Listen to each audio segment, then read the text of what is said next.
Hello, നമുക്ക് ഒരു ഉള്ളിത്തീയൽ തയ്യാറാക്കിയാലോ. ഉള്ളി, വെളുത്തുള്ളി, തേങ്ങാക്കൊത്ത്, വേപ്പില ഇതെല്ലാം അരിഞ്ഞ് സെറ്റാക്കി വെച്ചിട്ടുണ്ട്. ഇനി നമുക്ക് വീഡിയോയിലോട്ട് പോകാം. ആദ്യം നമ്മൾ തേങ്ങ വറുത്ത് മാറ്റുവാണ്.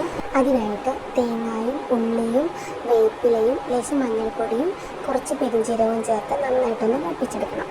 അതൊന്ന് മൂത്ത് വരുമ്പോഴത്തേക്ക് അതിനകത്തോട്ട് മുളക് പൊടിയും മല്ലിപ്പൊടിയും ചേർത്ത് പച്ചമണം മാറുന്നവരെ നന്നായിട്ടൊന്ന് വഴിച്ചെടുക്കാം. ഇനി ഒരു ചട്ടി അടുപ്പത്ത് വെച്ചിട്ട് ആവശ്യത്തിന് വെളിച്ചെണ്ണ ഒഴിച്ചു കൊടുത്ത് അതിലേക്ക് ലേശം കടുകും ലേശം ഉലുവായും ഇട്ട് നന്നായിട്ടൊന്ന് പൊട്ടിച്ചെടുക്കാം. അതൊന്ന് പൊട്ടി വരുമ്പോഴത്തേക്ക് വെളുത്തുള്ളിയും പച്ചമുളകും വേപ്പിലയും ഇട്ട് ഒന്ന് മൂപ്പിച്ചെടുക്കാം.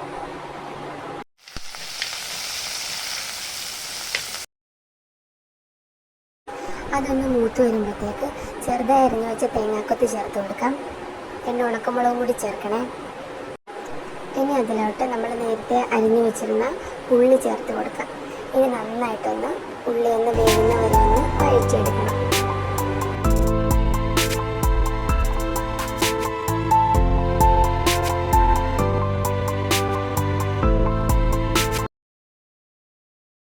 ഇനി ഇതിലോട്ട് ലേശം മഞ്ഞൾപ്പൊടിയും ആവശ്യത്തിനുള്ള ഉപ്പും ചേർത്ത് ഒന്നും കൂടെ ഒന്ന് വേവിച്ചെടുക്കാവേ.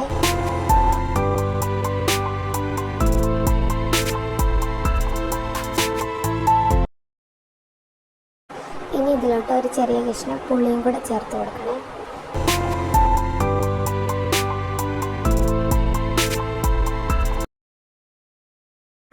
ഇനി നമ്മൾ നേരത്തെ വറുത്ത് വെച്ച തേങ്ങ നമുക്ക് അരച്ച് ഇതിനകത്തോട്ട് ചേർത്ത് കൊടുക്കാം. വെള്ളം ചേർത്തും വെള്ളം ചേർക്കാതെയും അരക്കാം കേട്ടോ. ഞാനിവിടെ വെള്ളം ചേർക്കാതെയാണ് അരച്ചിരിക്കുന്നത്. ഇനി നമുക്ക് ആവശ്യത്തിനുള്ള വെള്ളം ഒഴിച്ച് ഒന്ന് തീയിൽ തിളക്കാൻ വെക്കണം.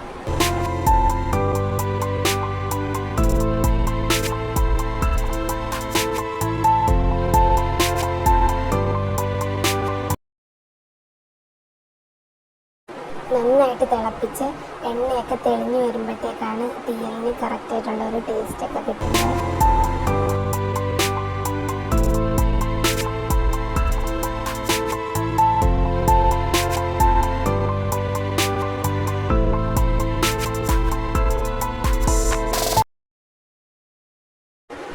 തീയൽ റെഡി ആയിട്ടുണ്ട്. ഇത് ട്രൈ ചെയ്യാൻ മറക്കല്ലേ കേട്ടോ.